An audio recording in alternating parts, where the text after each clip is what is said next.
നമ്മൾ ആലുവക്കാർക്ക് അല്ലെങ്കിൽ ആലുവയിൽ നിന്നും പുറത്തുള്ള ആൾക്കാർക്കൊക്കെ ഒരു ആശ്വാസ കേന്ദ്രമായിരുന്നു അൻവർ മെമ്മോറിയൽ ഹോസ്പിറ്റൽ. ഏകദേശം നിങ്ങൾക്ക് എല്ലാവർക്കും അറിയാം, ഒരേ കാലഘട്ടത്തിലാണ് ഞാനും ഡോക്ടറും ഒരു ഫേസിലൂടെ പോയിക്കൊണ്ടിരുന്നത്. എൻ്റെ വിഷയങ്ങളിൽ എന്നെ ഒറ്റപ്പെടുത്താൻ ഒരു ഐലൻഡ് പോലെയാണ്, ഒരാളുടെ സപ്പോർട്ടോ ഒരു സഹായം ഇല്ലാതിരിക്കാൻ വേണ്ടിയിട്ട് കുറച്ച് പോലീസുകാർ ചേർന്ന് പല പരിപാടികൾ ഒപ്പിച്ചപ്പോഴും പാവം ഡോക്ടറെയും പിടിച്ച് അതിൽ ബലിയാടാക്കുകയും വളരെ മോശമായിട്ടുള്ള രീതിയിൽ ചിത്രീകരിക്കുകയൊക്കെ ചെയ്തു.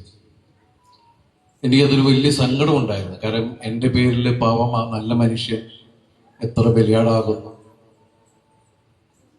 വെറുതെ വായി തോന്നുന്നത് ആരോപണം ഉന്നയിക്കുക, ജനങ്ങളെ തെറ്റിദ്ധരിപ്പിക്കുക, നമുക്കൊന്നും പറയാനും പറ്റില്ല, നമ്മുടെ കൈയും കാലും കെട്ടിയിട്ടിട്ട് അടിക്കുക എന്ന് പറയുന്ന അവസ്ഥകളായിരുന്നു കഴിഞ്ഞ 8-9 വർഷക്കാലം.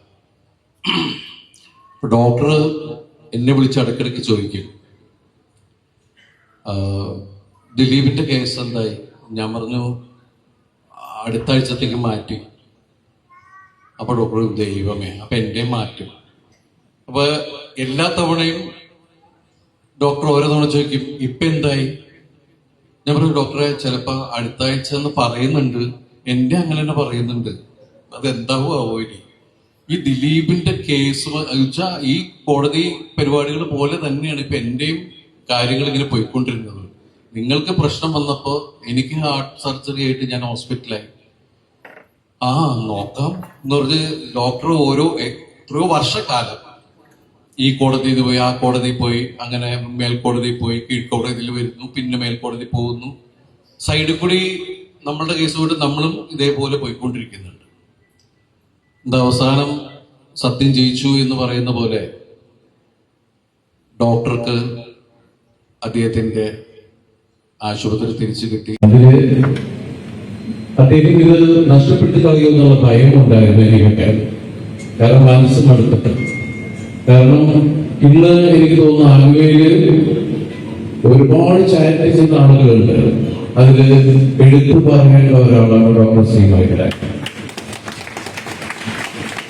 ഞാൻ 2009 എന്റെ അച്ഛന്റെ പേരിൽ ഒരു ട്രസ്റ്റ് തുടങ്ങാനുള്ള കാരണം അദ്ദേഹത്തിന്റെ പ്രവർത്തന ശൈലിയും ഒക്കെ തന്നെയാണ്.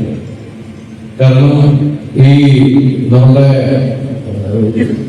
നാട്ടില് അല്ലെങ്കിൽ തൊട്ടപ്പുറത്തുള്ള നാട്ടില് ഒക്കെ ഡോക്ടർ ഒരുപാട് ഒരു കൂട്ടായ്മ ഉണ്ടാക്കി പലർക്കും വീടുകൾ വെച്ചു കൊടുക്കുക, അങ്ങനെയുള്ള കാര്യങ്ങളൊക്കെ ഉണ്ടായിരുന്നു. അപ്പൊ അതിന് എനിക്ക് തോന്നുന്നു 19 വീട് തന്നെ ആ സമയത്ത് ഡോക്ടർ ടോണി ഫെർണാണ്ടസ്, അത് റെഡ് റോസ്, അതുപോലെ കുറെ പേരുണ്ട്. അവരെ കൂടി ചേർന്നിട്ട് ഞാനും എന്റേതായിട്ട് ഒരു അംശമൊക്കെ ഇട്ടാണ് ഞാൻ ഇതിന്റെ ഭാഗമായി മാറി.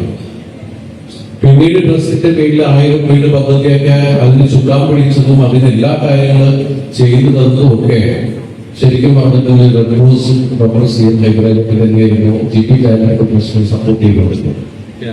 ഏകദേശം ആ പദ്ധതിയിൽ 11 വീട് നമ്മൾ ചെയ്തു കൊടുത്ത സമയത്താണ് എന്റെ പ്രശ്നം അറിയാലോ. അങ്ങനെ ഒരു പ്രശ്നം വന്നു.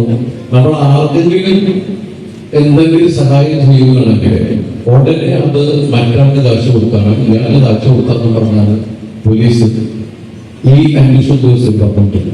അതോടുകൂടി ആ ട്രസ്റ്റ് ഫ്രീസ് ചെയ്യും. അപ്പൊ നമ്മള് ശരിക്കും 12ാം ക്ലാസ് വരെ ഒരുപാട് കുട്ടികൾ പഠിക്കുന്നുണ്ടായിരുന്നു. RCC നമ്മൾ മെഡിക്കൽ ട്രസ്റ്റ് ആയിട്ടാണ് നമ്മൾ കണക്ഷനായിട്ട് ഒരുപാട് പേര് വീട് സെറ്റിലൊക്കെ ചെയ്തത്. പക്ഷെ അങ്ങനെയുള്ള എല്ലാ പ്രവർത്തനങ്ങളും തൽക്കാലം ഫ്രീസ് ചെയ്തു. അപ്പോഴും ഇത്രയും വർഷങ്ങൾക്കിടയിൽ ഡോക്ടർ ഈ ആശുപത്രി അടഞ്ഞു കിടന്നപ്പോഴും പാലിയേറ്റീവില് അവർ ഒരുപാട് പേര് 5 പൈസ പോലും വാങ്ങിക്കാതെ ശുശ്രൂഷിച്ചുകൊണ്ടിരിക്കും. അദ്ദേഹത്തിന്റെ നന്മ അതാണ് ഇന്ന് നമുക്ക് ഏറ്റവും സന്തോഷം ഉണ്ടാക്കുന്ന ഒരു ദിവസം. കാരണം അദ്ദേഹത്തിന്റെ പ്രസ്ഥാനം വീണ്ടും സജീവമാകുന്നു.